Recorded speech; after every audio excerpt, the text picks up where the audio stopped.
Welcome to this month's Art Talk.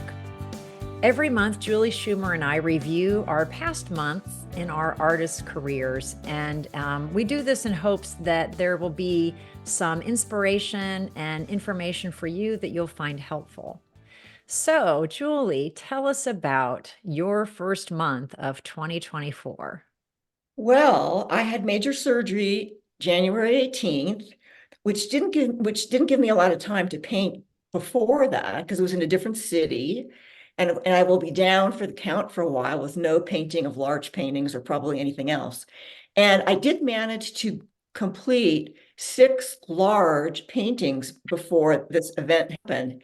And I Wow. approached them a little differently than I normally do because I was worried and anything could happen and all that. And I decided to look at them as though each one could be the last one. And so they better be good. They better be everything I ever wanted them to be, because there might not be another chance, you know? Mm-hmm. And I see a lot of people, we see it on Instagram, they're afraid, they don't want to take a big, bold step. But I've got to tell you, you've got to do it. Do whatever it takes to motivate yourself to do that, because not to sound morbid, but you never know when it's over. And happily for me, it's not over, but it is for a while. But still, maybe 25 years ago, I went to a workshop, and that's what the teacher said: paint every painting as though it's your last gig, you know. And I failed to live by that advice for a lot of the ensuing years, but I'm embracing it now for sure. Well, It's kind of in the month. yeah, no, we're glad you're better and you're on the mend. And Mhm, I felt that way when I was diagnosed with breast cancer. mhm, I bet. I was kind of like, well, what if afterwards, like there's no Mhm, painting, or anything can happen. mhm, But what you're describing, I mean, I see so much work on Instagram and other social media platforms where it's hesitant. mhm. There's not a commitment from the artist. They're just Right. slapping paint on, and Mhm. it's not what they could be doing. They could be Right. really pumping out something amazing, but they're holding back. Well, they're not taking a risk, really. Maybe they think they are, but they're not, Right. and it's all about that. So I wound up doing some work that was different for me, maybe the same palette, but the strokes were all different. Each one was like 70 by 58, so they're Wow. big. Wow. Um, and they look great. I'm proud of them. So I can't wait to continue, but it'll be a few months, I'm sure. Yeah. So you're going to be letting it rip though when you're ready. Oh, yeah, absolutely. Totally. Well, I think that's great advice. It's you're motivating me to go run in the studio and get going. Yeah. Well, my month was a handful of art festivals, and what I'm hearing from artists at these shows is that, well, it's an election year. That means sales aren't going to be good, and everything's going to suck. And I mean, it's so prominent that I feel like it's self-prophetic, that when you start saying something will be bad, it It is often bad. it often will be bad. And, so it made me kind of go back to 2016 and look at my own numbers. As a business owner, I need to know what's going on in my business, right? And a sidebar, just because it just made me think of something.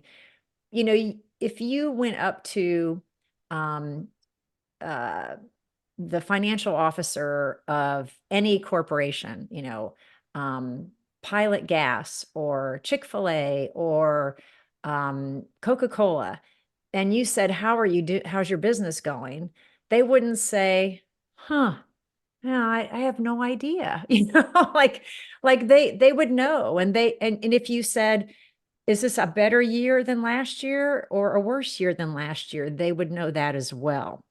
So I guess what I'm getting at is I have years of art show records totals, what I sold, what sizes I sold, how much money I made, what my overhead was, and on and on. So I went back to 2016 to see if I had a down year, and I didn't.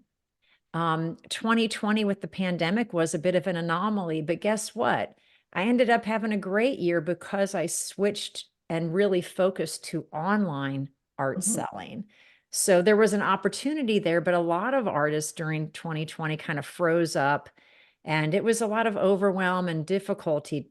Certainly there were many people sick, and it was a very complicated year. So it wasn't an easy year to adapt to. But I felt like the only good data we have is from 2016 with regards to an election. And I did some digging online.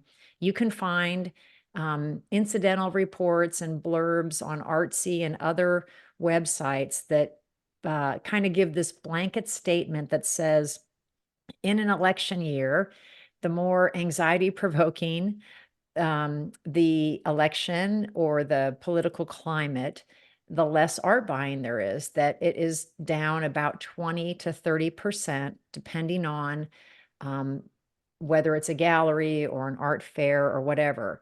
And so there is some evidence to suggest that an election year might throw off art sales, but my January was completely normal and up actually from last January.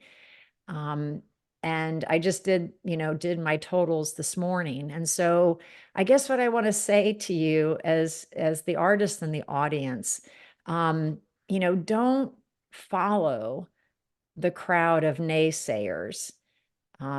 We don't know how this year's going to end. We don't know what's going to happen.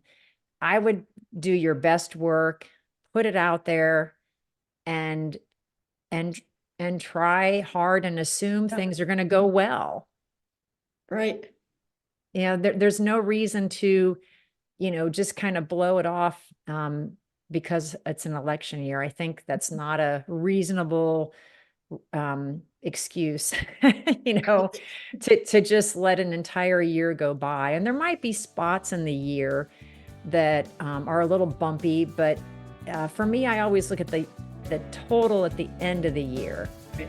Have I reached the number I want to reach or not?